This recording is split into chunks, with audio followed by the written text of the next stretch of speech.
The town of Westbridge did not wake up. It merely thawed out. It was a place built of dark brick and wrought iron, nestled in a valley that seemed to trap the bitterest winds coming off the northern ridges. On this particular Saturday morning in Here, late try this. November, the Hold it cold steady. was not All right, just a like this? temperature. Good. Now, It was to a the heavy anvil. physical Okay, I'm on presence. It was the kind of sharp, unapologetic chill that seeped through layers of wool and cotton, settling deep into the joints, reminding older men of every bone they had ever broken and every mile they had ever marched. Heritage Square sat in the geographic center of the town. It was a grid of manicured lawns, concrete walkways, and bronze monuments dedicated to men who had died in wars that the current generation only read about in history books. The oak trees standing like silent sentinels along the perimeter had surrendered their leaves weeks ago. Now their bare blackened branches scraped against a pale bruised sky, looking like fractures in the gray expanse overhead.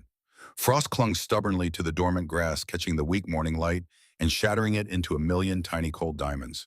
The square was a monument to quiet endurance, and in its very center, sitting on a weathered wooden bench facing east, was Silas Abernathy. He was 87 years old. Time and gravity had mapped his face with deep shadowed ravines, pulling the skin taut across the sharp, unyielding architecture of his cheekbones and jaw. His hands currently wrapped tightly around a battered steel thermos were a topography of swollen knuckles, thick blue veins, and faded white scars that ran like rivers across his skin. They were the hands of a man who had spent a lifetime holding on to things that desperately wanted to tear free. Yet for all the frailty that the calendar suggested, Silas did not sit like an old man. There was no slump to his shoulders, no tired lean into the backrest of the bench. He sat with a rigid, unnatural verticality. His spine was a plumb line. His feet, clad in sensible leather shoes, were planted squarely on the freezing concrete. He wore a faded navy blue windbreaker, zipped precisely halfway against the wind, and simple, durable canvas trousers. To the casual civilian eye, he was just a fixture of the town, a quiet retiree feeding the pigeons or waiting for time to pass. But a trained eye, a veteran's eye, would notice the stillness. It was not the stillness of rest. It was the coiled, economic stillness of a mechanism placed in standby mode. It was the absolute breathing silence of a man who had long ago learned that unnecessary movement drew fire. Pinned to the left lapel of his windbreaker, resting just over his heart, was a piece of metal. It was the Eagle Globe and Anchor, the eternal emblem of the United States Marine Corps. But this specific pin held no shine. It was not the polished brass worn by recruiters at shopping malls or paraded under the floodlights of a football stadium. It was worn dangerously smooth. The intricate feathers of the eagle and the grid lines of the globe had been rubbed flat by decades of unconscious grounding touch. The silver plating was entirely gone, revealing a bruised, blackened pewter beneath. It did not look like an award. It looked like a piece of shrapnel dug out of frozen mud. Silas slowly, methodically unscrewed the cup from his thermos. He poured a small measure of black coffee. The steam rose immediately, fighting desperately against the frigid air, carrying the harsh metallic scent of a cheap, dark roast. He took a sip. The liquid burned its way down his throat, a small, necessary pain to prove he was still awake, still functioning. His pale blue eyes, the washed-out color of glacial ice, looked past the bronze statues. He looked across the street toward the towering wrought iron gates of the Westbridge Military Academy.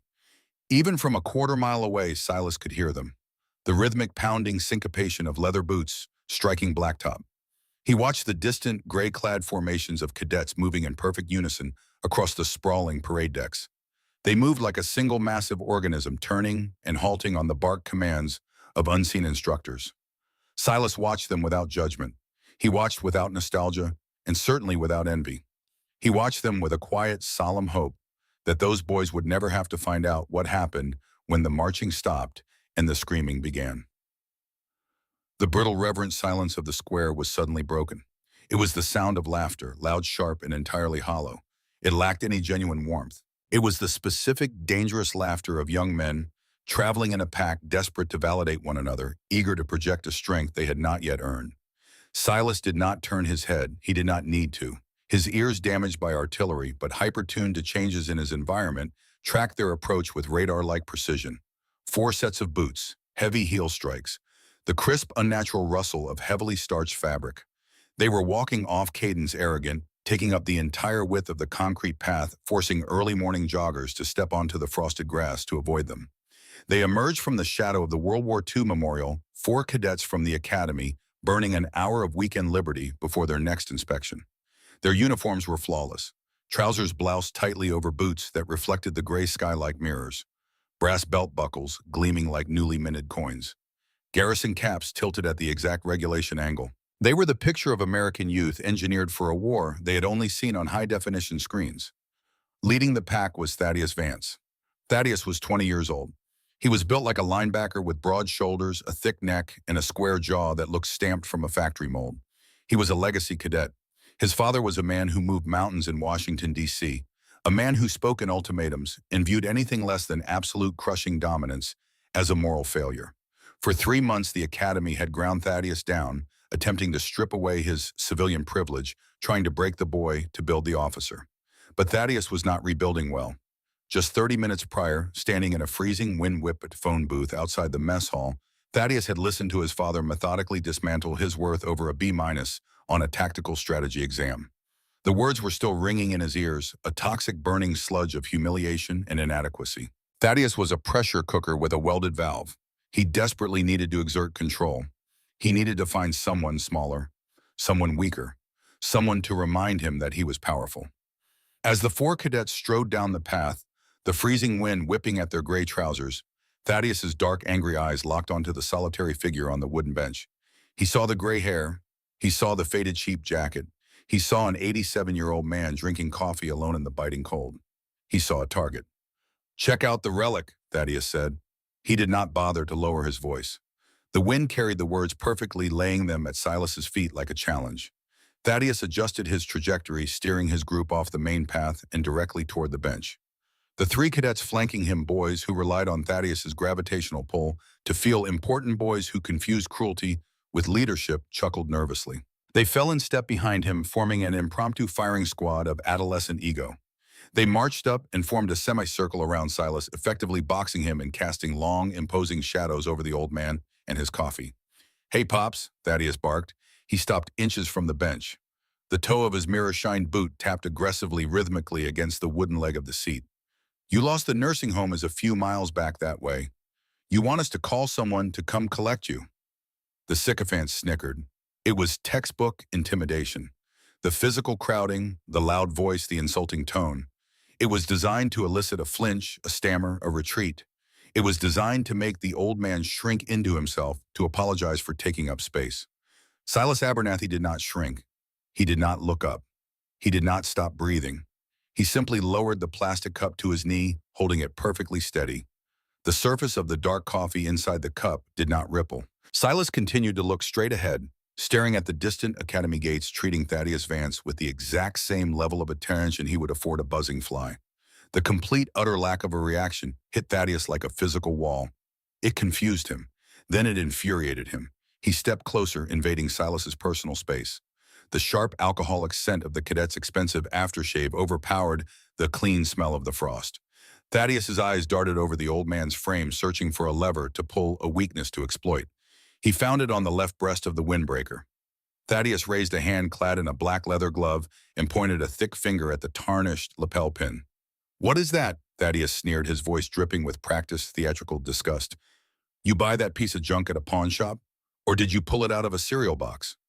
Silas's eyes moved. Slowly, deliberately, the pale blue irises drifted away from the horizon. They tracked across the pristine gray fabric of the cadet's uniform, moving up the line of polished brass buttons over the perfectly tied black necktie, and finally settled on Thaddeus's face.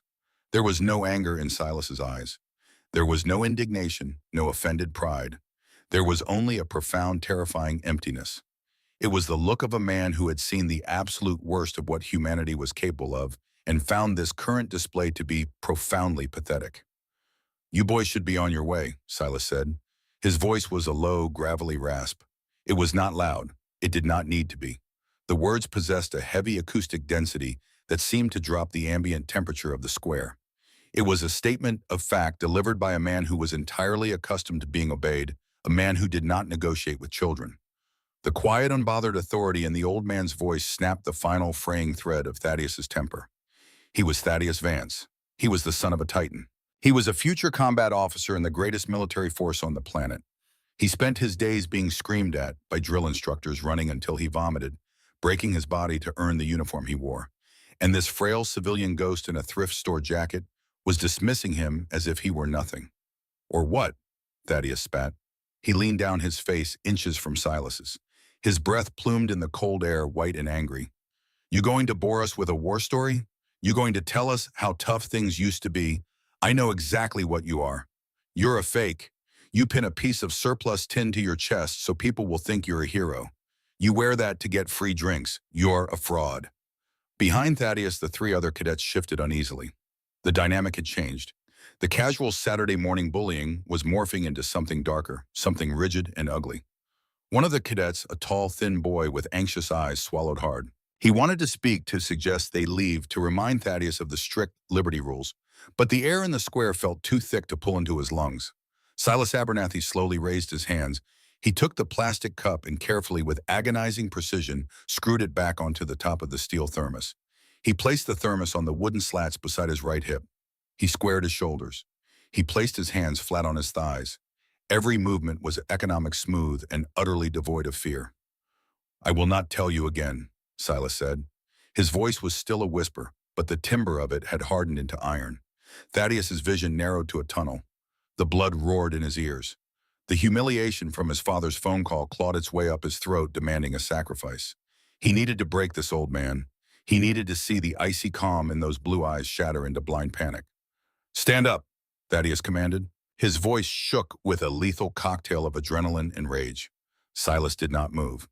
I said stand up, Thaddeus roared.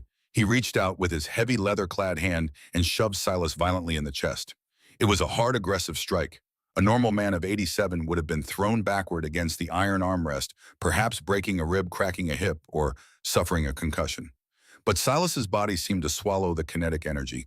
He swayed back half an inch, absorbing the shock through his core, his feet remaining planted flat on the concrete.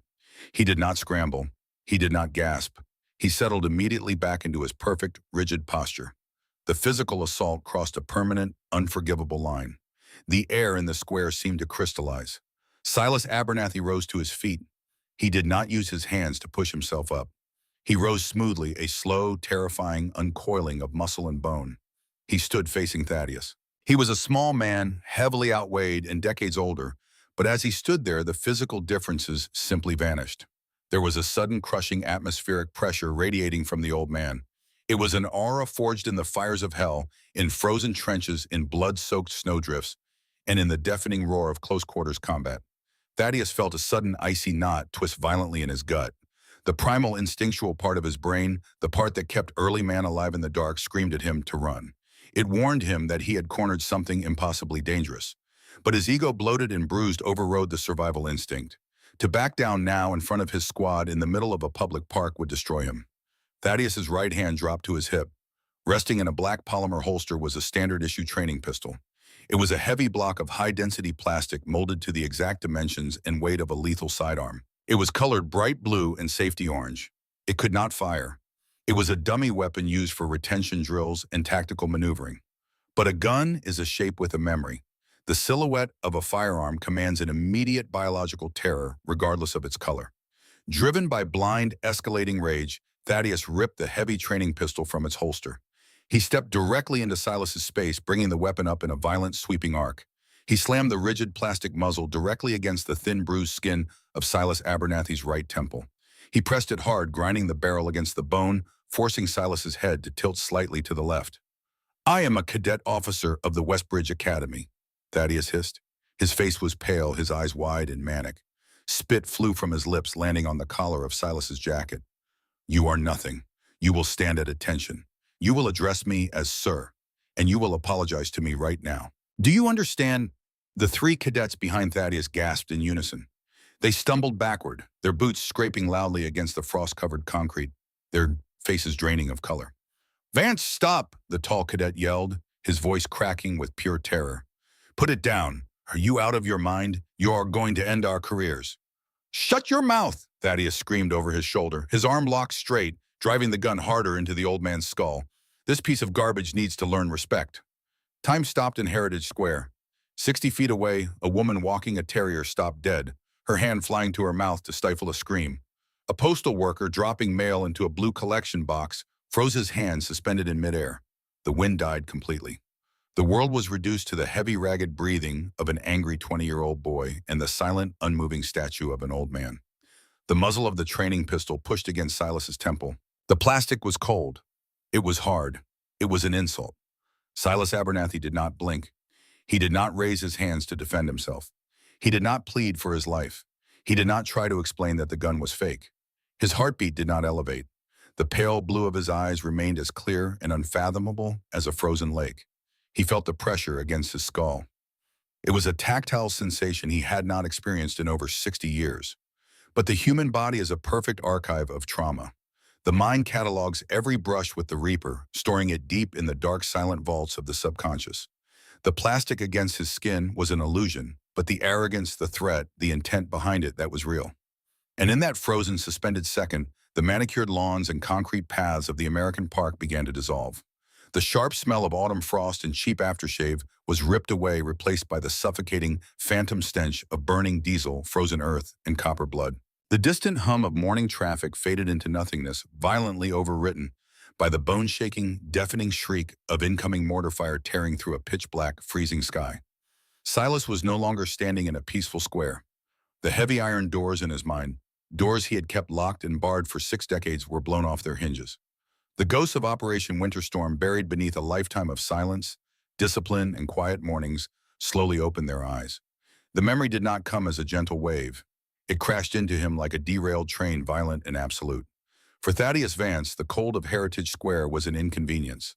For Silas Abernathy, it was suddenly 1962. It was a nameless, jagged limestone ridge somewhere north of the Arctic Circle.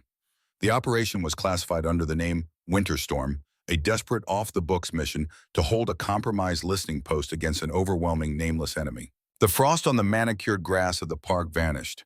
In its place was snow packed so hard it felt like concrete stained black by mortar ash and crimson by the men who had stood beside him. Silas was 25 years old again. His fingers were numb, glued by frozen blood to the steel receiver of an M14 rifle. The air was so violently cold that every breath felt like swallowing crushed glass. In that memory, Silas was alone. His squad had been ordered to fall back, carrying their wounded commander down the ridge. Silas had volunteered to hold the choke point. He had 80 rounds of ammunition, 2 grenades, and the absolute unshakable certainty that he was going to die on that frozen rock. And in that moment of ultimate clarity, staring down into the darkness as the enemy advanced, Silas Abernathy had made a choice. He had taken his fear, a raw and screaming thing inside his chest, and he had buried it alive. He had turned his blood to ice water. He had accepted his death, and in doing so he became invincible. He held that ridge for 14 hours. When the extraction chopper finally descended, they found him surrounded by empty brass holding a combat knife, his eyes as blank and unreadable as the Arctic sky. The man who survived Operation Winterstorm did not flinch at the sight of a gun. The memory receded, slipping back behind the iron vault doors of his mind, but it left its armor behind. Silas was back in Heritage Square. The heavy plastic muzzle of Thaddeus's training pistol was still grinding into his temple. The cadet was still breathing heavily, a rapid, shallow panting that betrayed his absolute lack of control. Silas looked up into Thaddeus's dark, furious eyes. He did not see a threat. He saw a terrified child playing a dangerous game of dress-up. Silas opened his mouth. When he spoke, his voice was no longer the gravelly whisper of an 87-year-old retiree. It was a voice that belonged on a battlefield. It was flat, mechanical, and utterly devoid of human warmth. "Your grip is too high on the back strap," Silas said. The words cut through the wind like a surgical blade. Thaddeus blinked, the command failing to process in his rage-clouded brain. "Your wrist is locked, but your elbow is shaking." Silas continued, his eyes remaining locked on Thaddeus. "You are breathing entirely from your upper chest. Your heart rate is over 140 beats per minute. Your pupils are dilated. You are experiencing an adrenaline dump, and you have absolutely no idea how to channel it." Thaddeus's jaw went slack. The insults, the apologies, the begging he had expected to hear from the old man were gone. Instead, he was being dissected. The old man was reading his physiology like a mechanic diagnosing a failing engine. "You pulled a weapon because you felt small," Silas said. The words were quiet, but they echoed in the freezing air with the weight of a judge delivering a death sentence. "But the weapon did not make you larger, son. It only exposed exactly how weak you really are. You are holding a piece of plastic to my head, and you are the one who is terrified." A heavy, suffocating silence fell over the group of cadets. The 3 boys standing behind Thaddeus were paralyzed. They were watching a complete inversion of reality. The frail civilian relic was in total command of the situation, and their squad leader was crumbling before their eyes. Thaddeus felt a cold sweat break out across the back of his neck. The training pistol, which had felt so powerful a moment ago, suddenly felt heavy, clumsy, and utterly useless. He wanted to scream. He wanted to strike the old man. But the pale blue eyes staring back at him were a bottomless void. Thaddeus realized with a sudden paralyzing wave of horror that if the gun in his hand had been real, and if it had been fully loaded, the old man still would not have blinked. He was holding a gun to the head of a ghost, and the ghost was not impressed. Across the street, 70 yards away from the confrontation, Harrison Thorne was standing outside a small corner bakery, a paper cup of coffee warming his hands. Harrison was 68 years old, a retired colonel of the United States Army. He had spent 30 years in armored cavalry, commanding men in deserts that burned hotter than the surface of the sun. He knew what violence looked like. He knew how it started, how it smelled, and how it moved. When Harrison first saw the group of cadets surround the old man on the bench, he had felt a flare of irritation. Arrogant kids on weekend liberty throwing their weight around. He had planned to walk over, flash his retired credentials, and dress them down. But then the cadet drew the weapon. Harrison's coffee cup hit the pavement, bursting open, dark liquid, staining the frosted concrete. His hand instinctively went to his right hip, grasping at a holster that had not been there in 15 years. His eyes narrowed, scanning the scene with the cold, calculating geometry of a tactical commander. He saw the bright blue and orange plastic of the training pistol, a dummy weapon, non-lethal.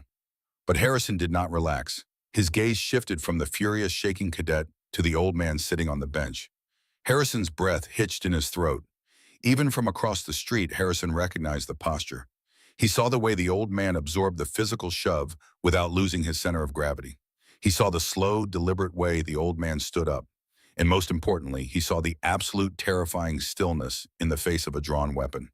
Harrison had seen that stillness before. He had seen it in the eyes of special operators returning from missions that never officially happened. He had seen it in the mirror on the worst days of his own life.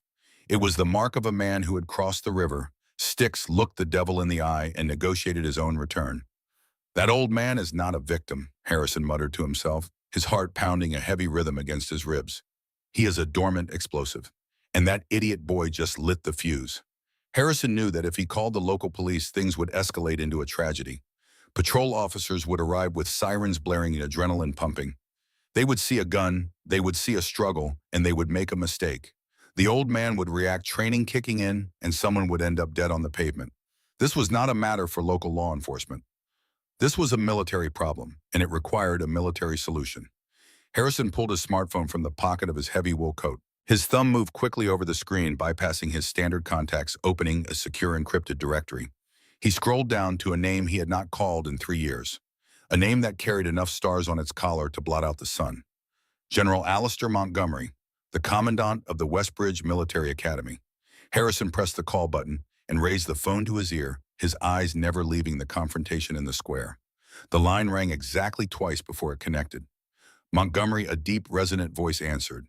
The tone was clipped, efficient, the sound of a man who managed crises before his morning coffee. "Alistair, it is Harrison Thorne." There was a brief pause on the line. The tone of the general's voice shifted the formal wall, dropping just a fraction. "Harrison, it has been a long time. To what do I owe the pleasure on a Saturday morning?" Harrison did not exchange pleasantries. His voice was hard, urgent, and stripped of all emotion. "I am standing across from Heritage Square. I am currently looking at 4 of your cadets. They have cornered an elderly man. One of your boys, a tall cadet with a heavy build, currently has a training pistol pressed directly against the old man's temple." The silence that followed was profound. The atmospheric pressure on the other end of the line seemed to drop. "Are you absolutely certain they are my cadets?" Harrison General Montgomery asked. The warmth was entirely gone from his voice. It had been replaced by the sound of grinding steel. "They are wearing Westbridge grays, Alistair. I am looking at your crest on their shoulders." Harrison kept his eyes locked on Silas. The old man was still staring down the barrel of the gun, talking quietly to the cadet. Harrison could not hear the words, but he could see the effect. The cadet was shaking. The alpha predator of the group was crumbling from the inside out. "Listen to me very carefully," Alistair Harrison continued, his voice dropping to an intense warning register. "You need to get down here right now. And you need to come yourself. Do not send your military police." "Why?" General Montgomery demanded. "If there is an assault in progress, my MPs are trained to handle it. Because your MP will misread the room, Harrison said bluntly. The old man is not in danger, Alistair. Your cadets are. The boy with the gun thinks he is in control. He is not. The old man is letting him live. If your MPS show up hot, this veteran is going to neutralize the threat and he will break your boys into pieces. Veteran Montgomery asked, picking up on the specific word choice. Harrison squinted against the morning glare, focusing on the dark blue windbreaker. He is wearing a pin on his left lapel. Eagle globe and anchor. But it is not standard issue. It is completely worn down, smooth as a river stone. Plating is gone. It looks like it has been through a meat grinder. Another silence on the line. This one lasted longer. When General Montgomery finally spoke, his voice was tight, strained by a sudden, inexplicable tension. Harrison, describe the pin again. Look very closely. Is the anchor broken at the bottom left curve? Harrison shielded his eyes, focusing intensely on the small piece of metal. He could just make out the silhouette. Yes, the left fluke of the anchor is sheared off. It looks like a jagged cut.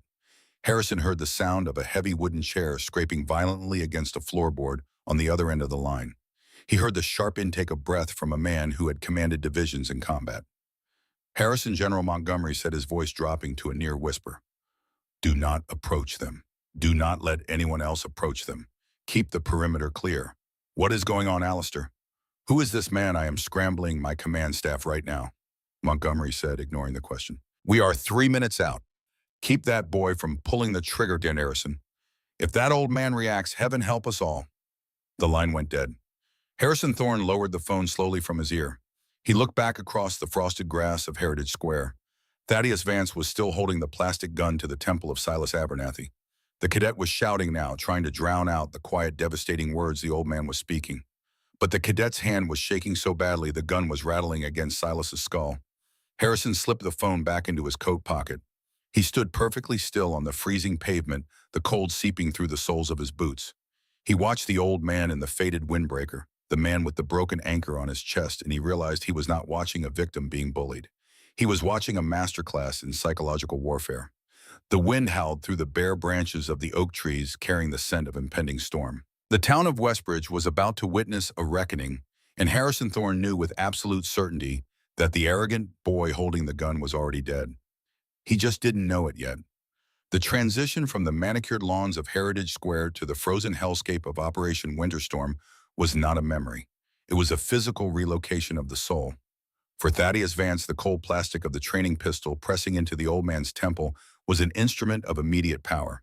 For Silas Abernathy, that localized pressure was a key turning in a rusted lock, opening a door he had kept heavily barricaded for 64 years. The crisp autumn air of the American Midwest vanished. The scent of dying oak leaves and expensive aftershave was violently overwritten by the phantom stench of cordite-burning diesel fuel and the coppery, unmistakable odor of flash-frozen blood.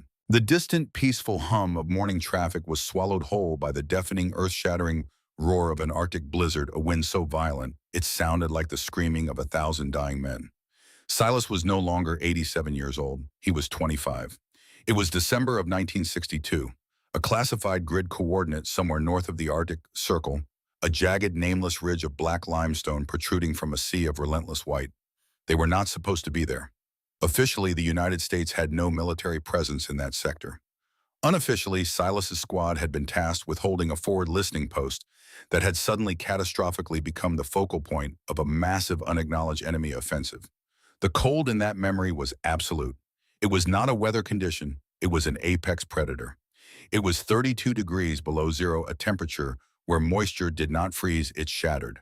Silas remembered the agonizing weight of his M14 rifle. His gloves had worn through, and the flesh of his right palm was literally frozen to the steel receiver. Ripping his hand away would mean leaving his skin on the weapon. Every breath he took felt like inhaling crushed glass tearing at the lining of his lungs. His squad was broken. The lieutenant was dead. The radio operator was bleeding out from a shrapnel wound to the femoral artery, his blood turning to dark solid ice before it even soaked through his snow gear.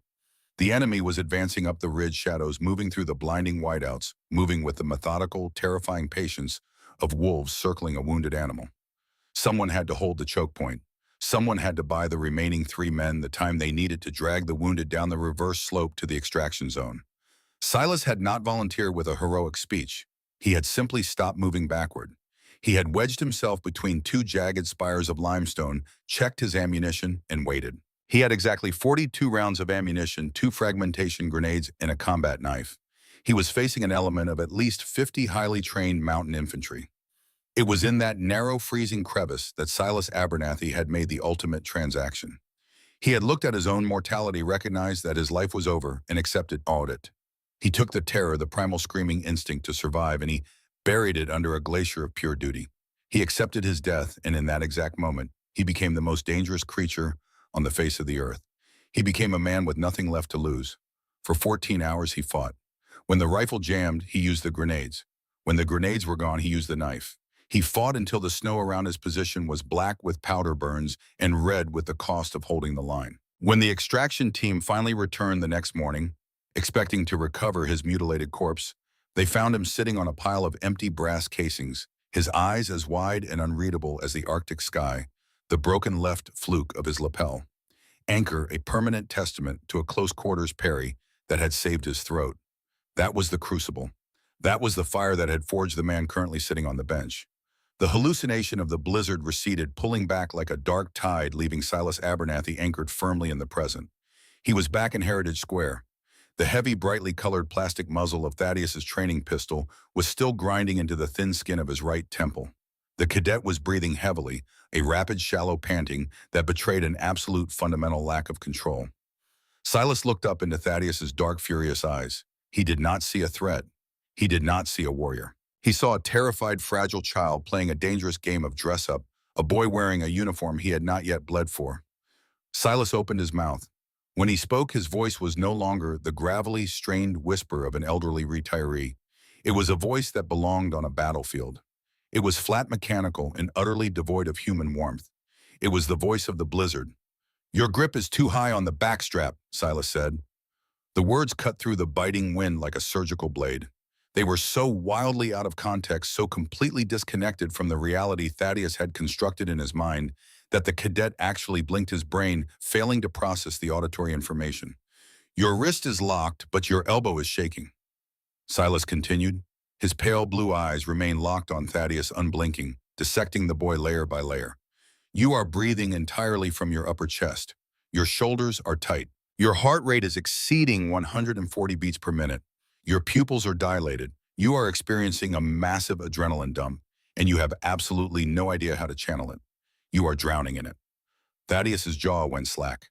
The tirade of insults, the frantic apologies, the pathetic begging he had fully expected to hear from the old man were absent. Instead, he was being professionally analyzed. The old man was reading his physiology like a master mechanic diagnosing a failing, overloaded engine. "You pulled a weapon because you felt small," Silas said. The words were delivered quietly, but they echoed in the freezing air with the crushing weight of a judge delivering a final verdict. "You thought the shape of a gun would grant you authority, but the weapon did not make you larger, son. It only exposed exactly how weak you truly are.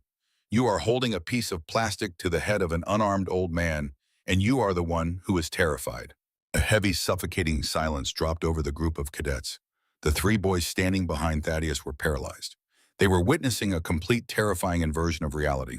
The frail civilian relic was in total, absolute command of the situation, and their squad leader, the apex predator of their social circle, was crumbling into dust before their eyes. Thaddeus felt a cold, slick sweat break out across the back of his neck, chilling him deeper than the autumn wind. The training pistol, which had felt so powerful, so definitive, just a moment ago, suddenly felt heavy, clumsy, and utterly useless in his hand. It was a clown's prop. He wanted to scream. He wanted to strike the old man across the jaw. He wanted to physically force the respect he felt he was owed. But he couldn't move. The pale blue eyes staring back at him were a bottomless, freezing void. Thaddeus realized with a sudden paralyzing wave of pure horror that if the gun in his hand had been real brass and steel, and if there had been a live round chambered in the breech, the old man still would not have blinked. Silas Abernathy was not suppressing fear. He simply did not have any left to give. Across the street, exactly 70 yards away from the confrontation, Harrison Thorne was standing perfectly still outside a small corner bakery. A white paper cup of dark roast coffee was slowly warming his calloused hands. Harrison was 68 years old, a retired colonel of the United States Army. He had spent 30 years in armored cavalry. He had commanded men in the deserts of the Middle East, in valleys that burned hotter than the surface of the sun, and he had navigated the treacherous, blood-soaked streets of cities that most Americans could not find on a map. Harrison Thorne knew what violence looked like. He knew how it started, how it smelled, and how it moved. He knew the subtle shift in the atmosphere right before the shooting started. When Harrison had first walked out of the bakery and seen the group of gray-clad cadets surround the solitary old man on the bench, he had felt a flare of paternal irritation. Arrogant kids on weekend liberty, drunk on their own reflection, throwing their weight around. He had planned to casually walk over, flash his retired military credentials, and dress them down until they were trembling. But then the lead cadet had drawn the weapon. Harrison's fingers instinctively crushed the paper cup. The plastic lid popped off, and the scalding dark liquid spilled over his knuckles and splattered onto the frosted concrete, but he did not feel the burn. His right hand moved instinctively, a phantom muscle memory dropping to his right hip, grasping at a holster and a sidearm that had not been there in 15 years. His eyes narrowed, his vision tunneling, scanning the scene with the cold, calculating geometry of a tactical combat commander. He saw the bright blue and safety orange plastic of the training pistol, a dummy weapon, non-lethal, standard issue for academy retention drills. But Harrison did not relax. His gaze shifted from the furious, shaking silhouette of the young cadet to the old man sitting calmly on the bench. Harrison's breath hitched sharply in his throat. The cold air burned his lungs. Even from across the street, even separated by the distance and the bare branches of the oak trees, Harrison recognized the posture. He saw the way the old man had absorbed the violent physical shove without losing his center of gravity, grounding the kinetic energy like a lightning rod. He saw the slow, deliberate, terrifyingly economic way the old man had stood up. And most importantly, he saw the absolute terrifying stillness in the face of a drawn weapon. Harrison had seen that specific stillness before. He had seen it in the eyes of Tier 1 special operators returning from black site missions that never officially happened. He had seen it in the faces of men who had been asked to do the unspeakable for their country. He had seen it in his own mirror on the darkest, most hollow days of his life. It was the indelible mark of a man who had crossed the river Styx, looked the devil squarely in the eye, and negotiated his own bloody return. "That old man is not a victim," Harrison muttered to himself, his voice a tight rasp, his heart pounding a heavy war drum rhythm against his ribs. "He is a dormant explosive, and that idiot boy just lit the fuse." Harrison knew exactly how this would play out if he called the local civilian police. The dispatcher would hear, "Man with a gun in the park." Patrol officers would arrive with sirens blaring, lights flashing, adrenaline pumping through their veins. They would rush the square with their own weapons drawn. They would see a gun pressed to a man's head. They would scream conflicting commands. They would panic, and in that panic they would make a catastrophic mistake. They would escalate the situation, and the old man's dormant training would involuntarily kick in. If Silas reacted to a perceived lethal threat from multiple vectors, someone was going to end up bleeding out on the frosted pavement, and it likely wouldn't be the old man. This was not a matter for local law enforcement. This was a military problem, and it required a precise, overwhelming military solution. Harrison pulled his smartphone from the interior breast pocket of his heavy wool coat. His thumb moved quickly, operating on pure muscle memory, bypassing his standard civilian contacts and opening a secure encrypted directory he rarely used. He scrolled rapidly past names of retired colonels and defense contractors until he found a name that carried enough stars on its collar to blot out the sun. General Alastair Montgomery, the commandant of the Westbridge Military Academy. Harrison pressed the call button and raised the phone to his ear, his eyes never leaving the frozen tableau in the square. The line rang exactly twice before it connected. "Montgomery," a deep, resonant voice answered. The tone was clipped, efficient, the sound of a man who managed geopolitical crises before his morning coffee. It was a voice used to giving orders, not receiving them. "Alastair, it is Harrison Thorne." There was a brief, microscopic pause on the line. The tone of the general's voice shifted the formal, bureaucratic wall, dropping just a fraction. "Harrison, it has been a long time. I thought you were fishing in Montana. To what do I owe the pleasure on a Saturday morning?" Harrison did not exchange pleasantries. He did not have the time or the luxury. His voice was hard, urgent, and entirely stripped of all emotion. "I am standing across the street from Heritage Square. I am currently looking at 4 of your cadets. They have cornered an elderly man. One of your boys, a tall cadet with a heavy build, currently has a training pistol pressed directly against the old man's temple." The silence that followed on the other end of the line was profound. It was not the silence of a dropped call. It was the silence of an incoming shockwave. The atmospheric pressure on the phone seemed to drop. "Are you absolutely certain they are my cadets, Harrison?" General Montgomery asked. The warmth, the casual camaraderie was entirely gone from his voice. It had been replaced by the sound of grinding steel. "They are wearing Westbridge grays, Alistair. I am looking at your academy crest on their right shoulders." Harrison kept his eyes locked on Silas. The old man was still staring down the barrel of the gun, talking quietly to the cadet. Harrison could not hear the specific words, but he could clearly see the devastating psychological effect. The cadet was shaking violently now. The alpha predator of the academy group was crumbling from the inside out, visibly shrinking under the old man's gaze. "Listen to me very carefully, Alistair," Harrison continued, his voice dropping to an intense, deadly warning register. "You need to get down here right now, and you need to come yourself. Do not send your military police detachment." "Why?" General Montgomery demanded, his tactical mind instantly engaging. "If there is an assault in progress involving my cadets, my MPs are highly trained to handle it. They can secure the perimeter in 3 minutes." "Because your MPs will misread the room," Harrison said bluntly. "The old man is not in danger, Alistair. Your cadets are. The boy with the gun thinks he is in control of the situation. He is not. The old man is letting him live. If your MPs show up hot with weapons drawn, this veteran is going to neutralize the threat, and he will break your boys into pieces before they can unholster their weapons." "Veteran?" Montgomery asked, his voice sharpening, picking up on the specific, deliberate word choice. Harrison squinted against the morning glare, focusing intensely on the dark blue windbreaker. "He is wearing a pin on his left lapel. Eagle, globe, and anchor. United States Marine Corps. But it is not standard issue parade brass. It is completely worn down, smooth as a river stone. The silver plating is entirely gone.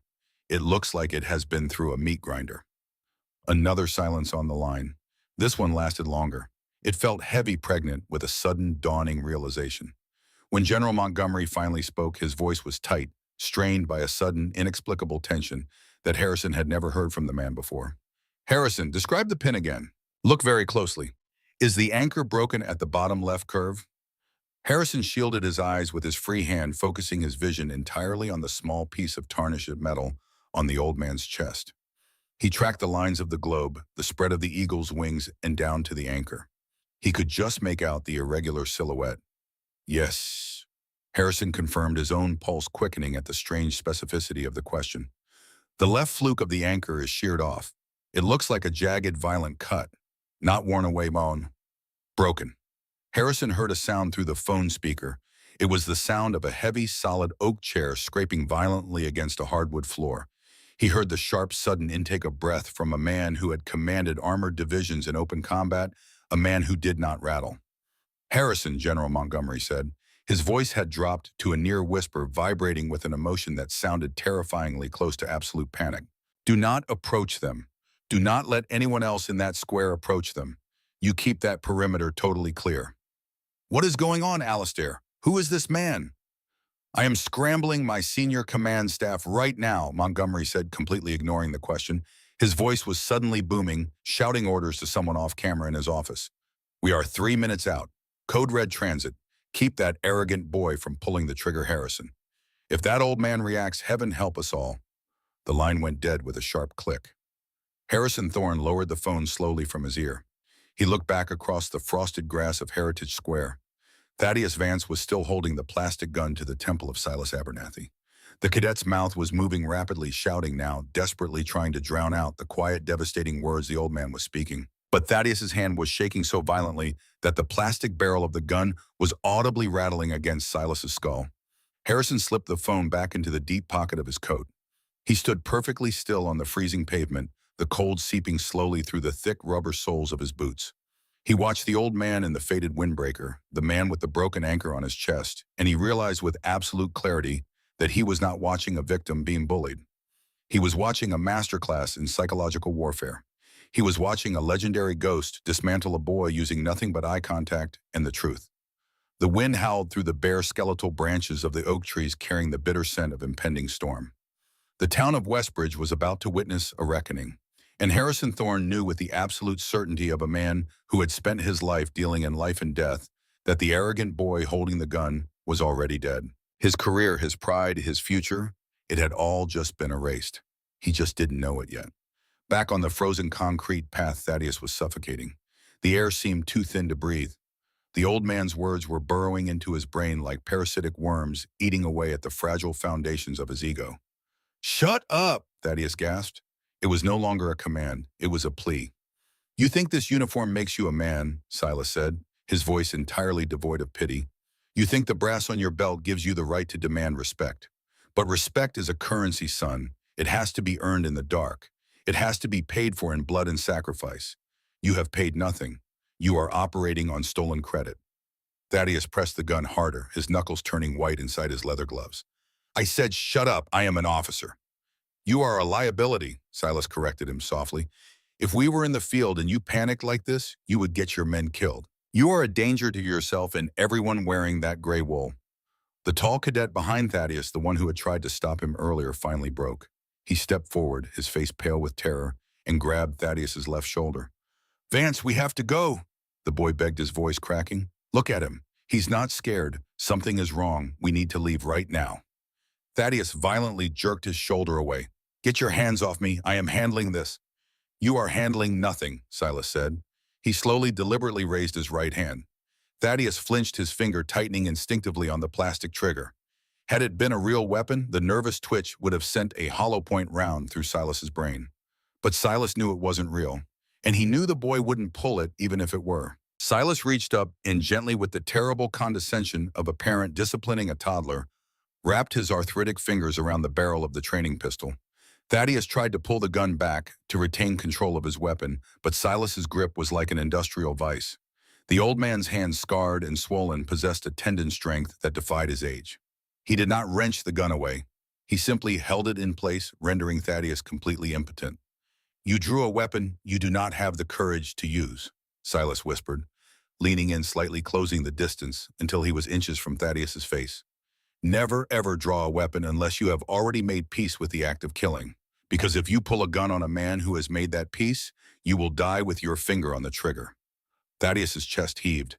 A single tear of pure distilled frustration and terror leaked from the corner of his eye, tracking a hot line down his freezing cheek. He let go of the gun. He simply released his grip, stepping backward as if the plastic handle had suddenly turned to molten iron. Silas stood holding the brightly colored training pistol. He looked down at it for a moment, a look of profound disgust crossing his weathered features. He then tossed it casually onto the frosted grass. It landed with a dull, hollow thud. The standoff was over.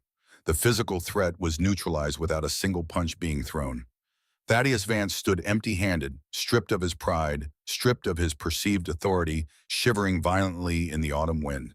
It was in that moment of absolute silence, as the four cadets stared in horror at the old man they had tried to break, that the sound began. It started as a faint, mournful wail echoing down the valley, bouncing off the brick facades of the town's historic buildings. It grew rapidly, compounding in volume and intensity. It was not the high-pitched, frantic yelp of a local police cruiser. It was a deep, multi-tonal, vibrating roar, the heavy, unmistakable siren of a military convoy moving at maximum speed. The consequences had arrived. The wail of the sirens did not simply announce an arrival. It shattered the fragile, freezing equilibrium of Heritage Square. It was a sound that Thaddeus Vance had heard 100 times on the Westbridge Academy parade grounds, usually signaling a VIP escort or a high-level tactical drill. But here in the civilian quiet of a Saturday morning, echoing off the historic brick facades of the town, the deep, multi-tonal roar of the military convoy carried the terrifying weight of divine judgment. Thaddeus stood completely paralyzed. The bright plastic training pistol, the instrument of his false authority, lay discarded on the frosted grass at the feet of Silas Abernathy. Thaddeus's hands were empty. His lungs felt empty. He watched in rising, choking horror as the source of the sirens violently breached the perimeter of the square. 3 massive up-armored black SUVs, flanked by 2 Westbridge military police cruisers, tore around the corner of Elm and Main Street. They did not observe the local speed limits. They moved in a synchronized, aggressive diamond formation, their heavy suspension systems absorbing the uneven pavement with brutal efficiency. Red and blue strobe lights sliced through the gray morning air, reflecting off the frost-covered grass, and the bronze statues painting the solemn square in the chaotic colors of a profound emergency. They did not park. They assaulted the curb. The lead MP cruiser swung its heavy chassis across the crosswalk, effectively blocking all civilian traffic. The three black SUVs screeched to a halt in a staggered line directly adjacent to the park path, their heavy tires grinding violently against the concrete. Before the vehicles had even completely settled on their suspensions, the doors blew open. The coordination was absolute. Out of the trailing vehicles poured a dozen heavily armed military police officers. They moved without speaking, a machine of gray uniforms and black tactical gear, instantly fanning out to secure a wide perimeter around the bench. They pushed back the gathering crowd of civilian onlookers, their faces masked behind dark visors and grim professionalism. Across the street, retired Colonel Harrison Thorne lowered his posture, resting his hand against the brick wall of the bakery. He watched the tactical deployment with the practiced eye of a cavalry commander. It was flawless, but his attention was not on the MPs. His eyes were locked on the middle SUV. The heavy armored door of the command vehicle swung open. General Alastair Montgomery stepped out into the freezing autumn wind. He was a man who looked as though he had been carved directly from a block of granite. He was tall, broad-shouldered, and immaculately turned out in his Class A dress uniform. The 4 silver stars on his epaulets caught the harsh light of the strobes. The ribbons on his chest formed a dense, colorful tapestry of a life spent navigating the most dangerous conflicts of the late 20th century. His face was a mask of cold, terrifying fury. Following closely behind him were 3 of his senior command staff colonels and majors whose faces mirrored the general's grim intensity. They marched in a tight, protective wedge behind their commandant. The heavy, syncopated crunch of their boots on the frosted grass sounded like a drumline leading a man to the gallows. Thaddeus Vance felt the blood drain entirely from his face, leaving his skin the color of ash. His knees lost their structural integrity, trembling so violently he thought he might collapse onto the pavement. The 3 cadets behind him were already weeping quietly, their arrogant Saturday morning swagger completely obliterated by the sheer crushing gravity of the men marching toward them. "Attention!" Thaddeus managed to choke out. It was a pathetic broken sound, a reflex ingrained by months of academy conditioning. He tried to snap his heels together, to throw his chest out, to present the image of the squared-away cadet officer he had pretended to be. General Montgomery did not look at him. The commandant of Westbridge Academy, a man who commanded the absolute obedience of thousands, walked right past Thaddeus Vance, as if the boy were nothing more than a foul-smelling wisp of smoke. Montgomery's eyes, burning with a fierce, reverent intensity, were locked entirely on the frail 87-year-old man standing quietly by the wooden bench. Montgomery stopped exactly 3 paces from Silas Abernathy. The air in the square grew impossibly heavy. The sirens had been cut, leaving only the sound of the wind rattling the bare branches of the oak trees and the rhythmic, terrified breathing of the 4 cadets. The civilian crowd, pushed back by the MPs, fell completely silent. They did not understand the military protocol, but they inherently understood the profound shift in power. General Montgomery braced his shoulders. He brought his polished boots together with a sharp, percussive crack that echoed across the stone monuments. He raised his right hand, keeping his wrist perfectly flat. His fingers extended and joined, and snapped the edge of his hand to the brim of his cover. It was the most rigid, perfect, and deeply respectful salute Harrison Thorne had ever witnessed in his 30 years of service. "Master Sergeant Silas Abernathy." General Montgomery's voice boomed across the silent square. It was a voice that rolled like thunder, vibrating with absolute authority and profound awe. "The Westbridge Military Academy is profoundly honored to stand in your presence, sir." Thaddeus Vance felt his stomach drop out of his body. "Sir." The 4-star general, the commandant of the most prestigious military academy in the region, a man whose word could end careers with a single signature, had just addressed the man in the thrift store jacket as sir. Silas Abernathy did not look surprised. He did not puff out his chest or smile. He simply looked at the general with those calm, pale blue eyes and slowly, deliberately returned the salute with a measured, arthritic grace. "At ease, General," Silas rasped softly. Montgomery snapped his hand down, moving to the position of parade rest, his hands clasped firmly behind his back. He stood before the old man, his bearing reflecting the deference of a student standing before a master. "When I was a young lieutenant," Montgomery began, his voice carrying clearly over the frozen grass, ensuring that every cadet, every MP, and every civilian in the square could hear him, "my commanding officer made me memorize the after-action reports of a highly classified engagement. It was an operation the civilian world will never read about in their history books. A mission deep in the Arctic ice where a single forward listening post was compromised by a battalion-sized element of hostile mountain infantry. General Montgomery turned his head slightly, his eyes finally shifting to Thaddeus Vance. The look of contempt in the general's eyes was so absolute, so physically heavy, that Thaddeus physically recoiled. "My commanding officer," Montgomery continued, his voice dropping an octave, taking on the edge of a sharpened blade, "told me about a single Marine who volunteered to hold the choke point of a limestone ridge, a man who stayed behind in the freezing darkness so that his wounded brothers could be evacuated. A man who held that line for 14 hours in 30 below zero weather, repelling 5 separate assaults, fighting until his rifle melted, and he had nothing left but his bare hands and his combat blade."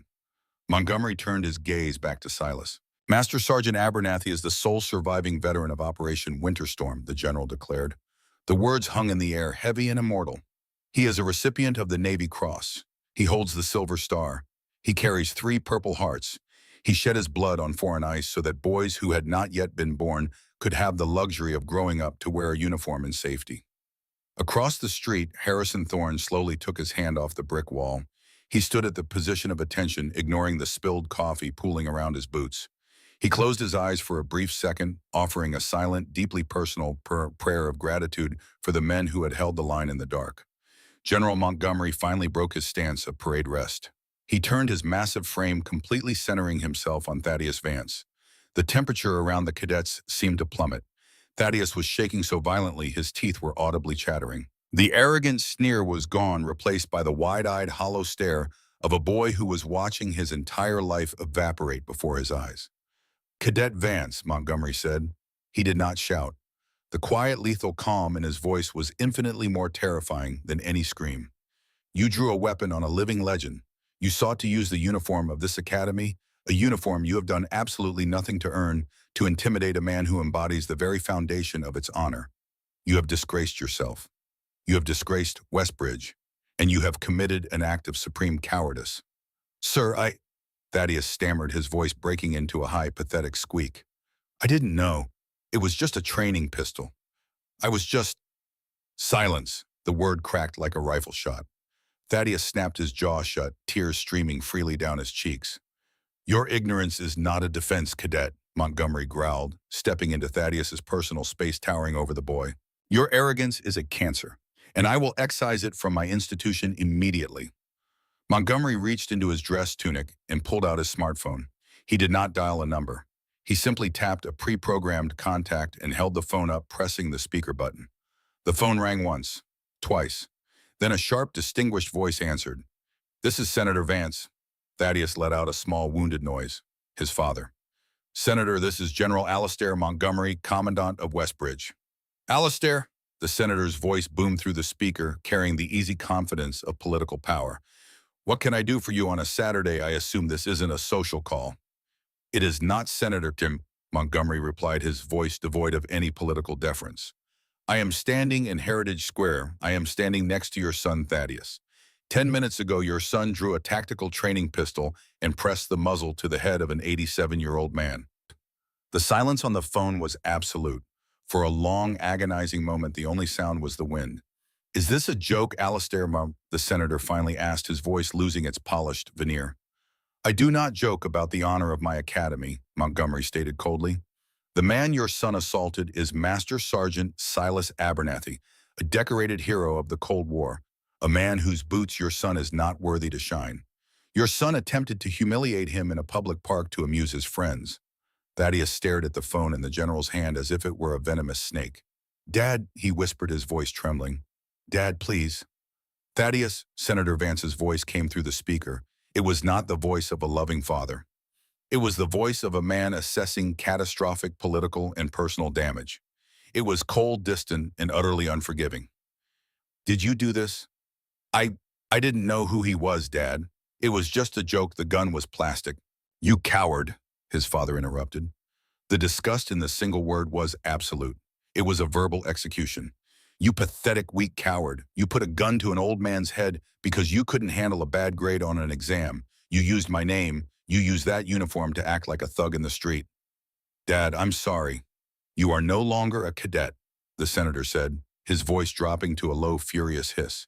"And you do not call me until you figure out how to be a man. General Montgomery, you have my full authorization to process him out with a less than honorable discharge from the academy. He gets no protection from my office. Strip him. The line went dead with a sharp click. Thaddeus collapsed. He fell to his knees on the freezing concrete, his hands covering his face, his broad shoulders heaving with violent, agonizing sobs. He had lost the academy, he had lost his future, and he had just lost his father broadcast live for his squad and the entire square to hear. General Montgomery looked down at the weeping boy without a shred of pity. He turned to the three cadets standing frozen behind Thaddeus. "Strip your academy rank insignias," Montgomery commanded. "Take the brass off your collars. Take the covers off your heads. You are expelled, effective immediately." The boys fumbled with numb, shaking fingers, tearing the brass pins from their uniforms, dropping their garrison caps onto the frost. They were weeping openly, their lives ruined by their own complicity and cowardice. Major Montgomery called out to one of his staff officers, "Escort these civilians off the premises. Have the MPs drive them back to the barracks to pack their bags. They are to be off academy grounds by sundown." The MPs moved in swiftly. They grabbed the boys by their upper arms, hauling Thaddeus roughly to his feet. They marched the disgraced former cadets toward the waiting cruisers, their pristine gray uniforms now a symbol of profound public shame. General Montgomery watched them go. Then he turned back to Silas Abernathy. The hard granite lines of the general's face softened slightly, the fury draining away, replaced once again by deep, abiding respect. "Master Sergeant," Montgomery said quietly, "on behalf of the United States Armed Forces and on behalf of every man who has ever worn a uniform, I humbly apologize for the profound disrespect you were shown today. Those boys do not represent us." Silas Abernathy looked at the retreating cruisers.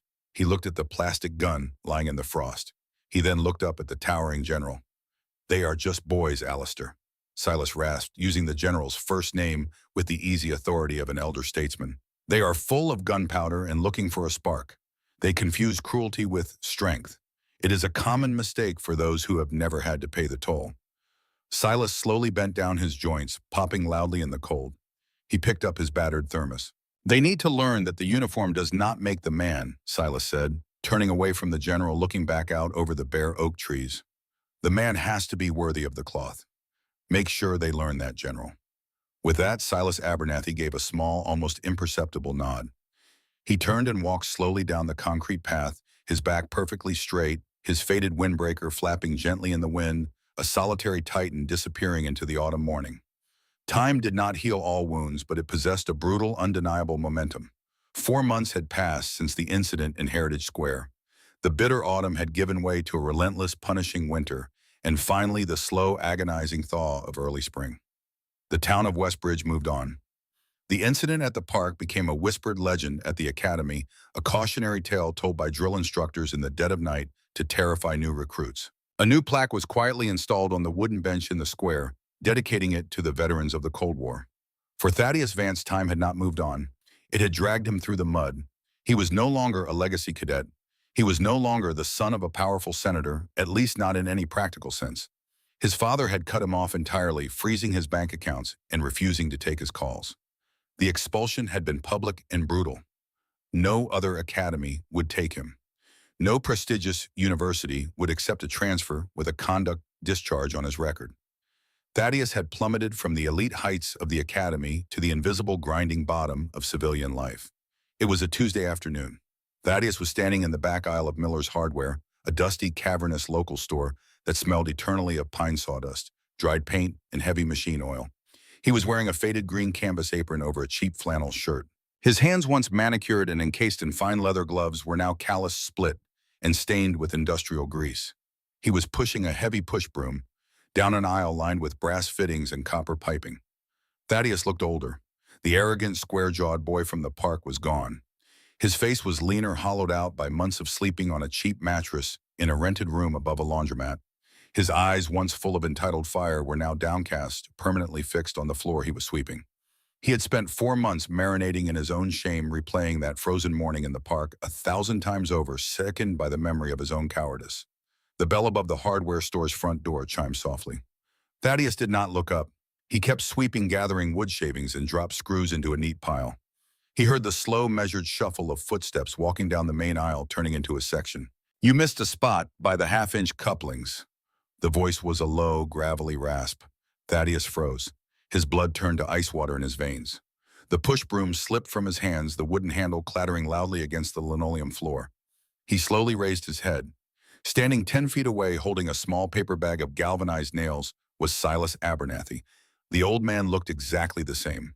He was wearing the same faded navy blue windbreaker. He stood with the same impossible rigid posture.